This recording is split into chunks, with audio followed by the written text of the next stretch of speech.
Drama serial मुकद्दर का सितारा में आज की एपिसोड में राजी बड़ा दुखी होता है। वो बहुत गुस्से में होता है। वो अपनी बहन को फ़ोन करता है और उससे कहता है कि मुझे समझ नहीं आता ये फैज़ान चाहता क्या है, ना खुद काम करता है ना मुझे करने देता है।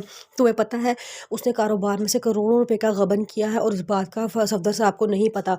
जिस पे वो उसकी बहन कहती है कि तुम बता दो, ये ना वो बार पता चला तो वो तुम्हारे पे नाम लगा दे।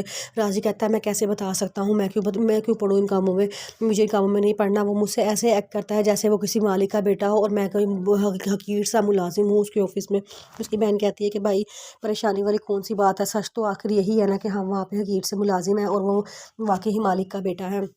राज़ी कहता है ये बात मुझे बहुत तकलीफ़ देती है, वो मुझे बार बार पे डिग्रेड करता है, मुझे बार बार ये बात का एहसास दिलाता है कि मैं एक नौकर का हल्का सा मुलाजिम हूँ, मामूली सा मुलाजिम हूँ उनकी कंपनी में। वो मुझे बार बार डिग्रेड करता है, मुझे ये बात ज़रा अच्छी नहीं लगती। ना वो घर में भी मुझे अक्सर टोंट करता है और वहाँ पे भी मुझे अक्सर टोंट करता है। पता नहीं क्यों मैं ऐसी किस्मत पहले के पैदा हुआ हूँ कि मुझे इनके टुकड़ों में पलना पड़ रहा है। उसकी बहन कहती है खैर जो भी है अब ऐसे ही है, अब हम कुछ भी नहीं कर सकते। फिर उसके बाद नताशा की मम्मा शीना को फ़ोन करती है और कहती है कि मम्मा मैंने पेपर्स बनवा लिए हैं और मैं पापा के ख़िलाफ़ मुकदमा दायर करने लगी हूँ। उसकी मम्मा कहती है कि नहीं बेटा ऐसा ना करना, मैं ख़ुद तुम्हारे बाप को समझाऊंगी, उसके पास बैठ के उसे समझाऊंगी। लेकिन वो कहती है नहीं मम्मा मैं ऐसे ही करूँगी क्योंकि मुझे पता है आपने कहीं पापा से बात नहीं करनी, मैं ही मुकदमा दायर करूँगी। वो ऐसा कैसा कर सकते हैं, शरई हक़ है हमारा और शरई शरह में जो है बिल्कुल भी जायदाद से आग करने का हक़ है ही नहीं। तो तायशा को बड़ा गुस्सा आता है, वो फ़ोन बंद कर देती है। फिर उसके बाद शहरी उसके पास आ जाता है, कहता है कि चलो अब हम चलते हैं सफदर साहब के पास और जाके उनसे माफ़ी मांगते हैं। नताशा कहती है कि मैंने तुम्हारे साथ कहीं नहीं जाना। वो कहता है मैं तुमसे अपने किए गए रवैये की माफ़ी मांगता हूँ, मैं तुम्हारा शौहर हूँ, तुम मेरे साथ सलूक क्यों करती हो। चलो आओ हम दोनों चलते हैं, जाके हम सच्चे दिल से माफ़ी मांग आते हैं, वो हमें माफ़ कर देंगे।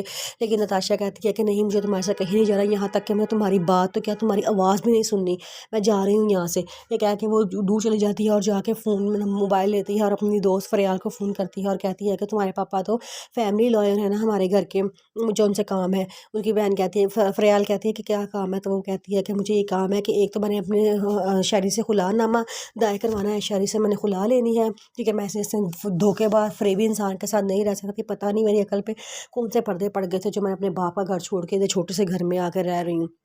और दूसरी बात मैंने अपने पापा के खिलाफ मुकदमा दायर करना है, उन्होंने मुझे अपनी जायदाद से आग कर दिया है। वो कैसे कर सकते हैं अपनी जायदाद से आग, मुझे अगर वो मुझे जायदाद से आग कर सकते हैं ना तो मैं भी उनकी बेटी हूँ, मैं भी उनके खिलाफ मुकदमा दायर करूँगी। तो बस मैं कल तुमसे मिलने के लिए आ रही हूँ। शायद जब ये बात सुनता है उसको बड़ा गुस्सा आता है, उसको समझ नहीं आता कि वो ऐसा क्या करे कि जो है जिससे वो दोबारा नताशा का तो वो एतमाद हासिल कर सके। दूसरी तरफ शीना सफदर से कहती है कि मैंने नताशा से कहा है कि वो उस लड़के से तलाक ले ले या उसको लेके इधर आ जाए। सफदर कहता है कि ऐसा काम मैं कभी भी नहीं करूँगा, उस लड़के को मैं कभी भी गर्दमान नहीं बनाऊँगा, ये गलती मैं नहीं करूँगा। मैं अपने बच्चों को अपनी जायदाद से आग कर दूँगा लेकिन मैं कभी किसी गैर को उठा के अपने घर में नहीं बिठाऊँगा। शीना कहती है इसमें इतराज़ वाली कौन सी बात है, वो आपका दामाद है, अगर आपके घर आकर रह लेगा तो ऐसी कौन सी बात है। वो कहता है सफदर कहता है कि यही तो बहुत बड़ी गलती होती है हम लोगों की कि अपना कारोबार दूसरों के हवाले कर देते हैं। मैं अपना कारोबार किसी के हवाले नहीं करूँगा और नताशा ने अगर उसे खुला ले ली फिर भी मैं उसको जायदाद में से हिस्सा नहीं दूंगा। उसको मैंने जायदाद से आग कर दिया है तो कर दिया है, अब वो कभी मेरी जायदाद में हिस्सेदार नहीं बनेगी। शीना कहती है कि आपको अपने बच्चों से ही प्रॉब्लम है, आपको क्या लगता है कि वो, मुझे लगता है कि वो आपके बच्चे ही नहीं है जिस तरह के आप उनके साथ सलूक कर रहे हैं। कभी किसी को आग करने की बात कर देते हैं, कभी किसी को आग करने की बात कर देते हैं। तब वो कहता है कि हाँ अगर तुमने इनकी तरबियत अच्छी की होती ना तो मुझे ये फैसले ना लेने पड़ते। शीना को गुस्सा आता है, वो गुस्से में उधर मुँह करके सो जाती है।